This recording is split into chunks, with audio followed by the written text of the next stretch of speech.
मेरा विवाह तो राक्षस गण वाले के साथ हो गया। पंडित जी ने इस रिश्ते के लिए ना कर दी, यह बोलकर कि लड़का लड़की के गण नहीं मिलते। मैं देवगण की हूँ, आप राक्षस गण के हैं, आपकी मेरी नहीं बनेगी, वगैरह वगैरह। ये देवगण राक्षस गण आपने पहले बहुत बार सुना होगा। बहुत लोग इसके बारे में जानना चाहते हैं कि ये होता क्या है। किसी के देवगण होने से क्या वो देव हो जाता है, या किसी के राक्षस गण होने से क्या वो राक्षस हो जाता है। और शादी या साझेदारी के व्यापार के लिए जब लोग कुंडली मिलवाते हैं, उसमें गण को मिलाना क्यों जरूरी है, और गण मिलने से होता क्या है। हमारे शास्त्र उन विद्वान ऋषि मुनियों द्वारा लिखे गए हैं जो पूरे ब्रह्मांड संपदन यानी धड़कन सुनकर उसके प्रभाव को जान जाते थे कि इसका प्रभाव मनुष्य जीवन पर कैसा पड़ता है। हमारे शास्त्रों में 3 गण बताए गए हैं: देवगण, मनुष्यगण और राक्षस गण। देवगण सुनकर लगता है कि हे भगवान, मेरा गण देवगण ही हो, और राक्षस गण सुनकर लगता है कि हे प्रभु, मेरा गण राक्षस ना हो। पर ऐसा नहीं है। आइए इसको समझते हैं। ब्रह्मांड के जो नक्षत्र हमारी पृथ्वी और इसमें रह रहे लोगों के जीवन को प्रभावित करते हैं, वो है 27 नक्षत्र। हालांकि ये पहले 28 थे, परंतु एक नक्षत्र हमारे परमपिता परमात्मा यानी भगवान कृष्ण जी ने हटा दिया था। इसलिए तब से लेकर आज तक 27 ही नक्षत्र पृथ्वी पर रहने वाले हर जीव को प्रभावित करते हैं। इन 27 में से 9 नक्षत्र देवगण में आते हैं, 9 मनुष्यगण में, और बाकी के 9 गण राक्षस गण में आते हैं। गण का अर्थ है व्यक्ति का मूल स्वभाव, यानी जन्म से ही उस व्यक्ति पर उसके गणों का प्रभाव होता है। जैसे हम देखते हैं कई बार कोई व्यक्ति निराधर्मियों के घर जन्म लेकर देश दुनिया की सेवा करने वाला बन जाता है, और कोई साधुओं के घर से निकलकर दुनिया में कोहराम मचा देता है। ऐसा इसलिए क्योंकि उस नक्षत्र की ऊर्जा उसे अच्छा या बुरा या दोनों तरह के कर्म करवाने के लिए ललायक करती है। किसी को छोटी उम्र से ही शराब और शराब का सेवन करने वाली मन ही मन अट्रैक्ट करते हैं, और किसी को मांस का सेवन करने वाले मन ही मन बहुत अट्रैक्ट करते हैं। तो किसी को आईपीएस, किसी को आईएएस ऑफिसर्स और उनके ऑफिस, और किसी को कुछ और किसी को कुछ, और सब लोग अपने अपने अट्रैक्शन के बेसिस पर अपने एक्शन चूज करते हैं। जैसे अपने पसंद की वीडियोस देखना, अपने पसंद के बेसिस पर बुक्स पढ़ना, ऐसे ही लोगों की संगति में रहना। क्यों? उस व्यक्ति पर उसके गणों की ऊर्जा होती है, वो उस व्यक्ति वस्तु स्थान की ओर ललायक कर देती है। तीनों गणों में से कोई भी खराब क्यों नहीं है।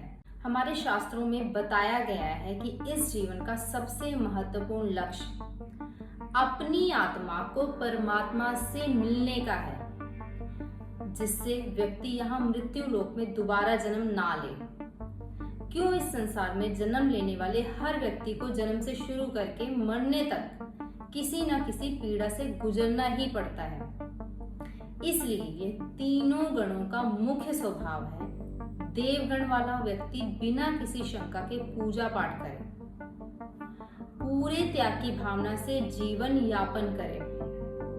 उसे जीवन में सब कुछ प्राप्त होता है जिसका हर इंसान सपना देखता है। मनुष्य गण वाला व्यक्ति जीवन में दान पुण्य अधिक करे और अपने जीवन में हर चीज का संतुलन बनाकर रख ले, तो उसे भी हर उस सुख का अनुभव होता है जिसकी हर कोई कामना करता है। राक्षस गण वाले व्यक्ति का स्वभाव ऐसा होता है कि उसे हर अच्छे कर्म को क्वेश्चन करना है, और काफी समय तक लक्ष्मी के माया स्वरूप के पीछे भागने के बाद उसे एहसास होता है कि जो खुशी वो माया में ढूंढ रहा था वो तो उसमें है ही नहीं।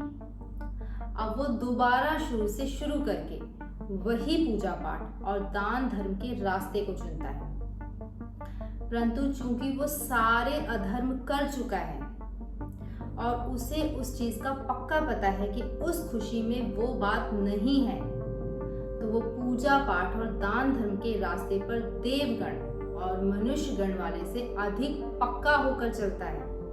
अब आज के समय में किसी भी बड़े आश्रम में जाकर रिसर्च करें तो पाएंगे कि अमीर लोग मोक्ष मांग रहे हैं और गरीब लोग अमीरी। यह सब राक्षस गण का प्रभाव है कि एक अनुभव के बाद ही सच का अनुभव होता है। बिना ठोकर खाए बात नहीं बनती।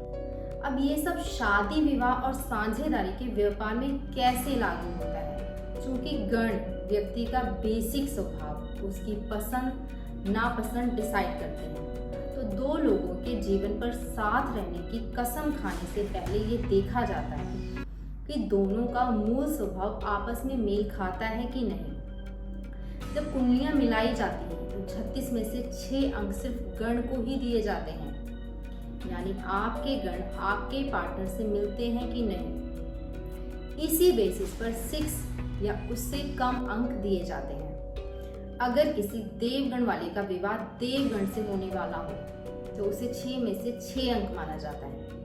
अगर किसी मनुष्य गण वाले का देवगण या मनुष्य गण से विवाह होने वाला हो उसे 6 में से 5 या कई बार 6 अंक दिए जाते हैं। और अगर किसी राक्षस गण वाले का देव या मनुष्य गण वाले से विवाह प्रस्तावित हो तो उसे 1 या 0 नंबर दिया जाता है।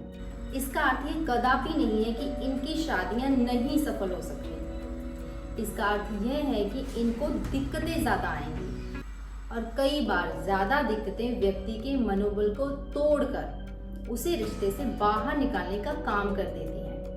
तो ऐसी मुश्किल स्थितियों को अवॉइड करने के लिए कुछ विद्वान गण दोष कहकर कोई और रिश्ता देखने को कह देते हैं। बाकी ज्योतिष और अन्य शास्त्र सिर्फ रास्ता दिखाते हैं, फैसला नहीं सुनाते। जीवन आपका, फैसला आपका।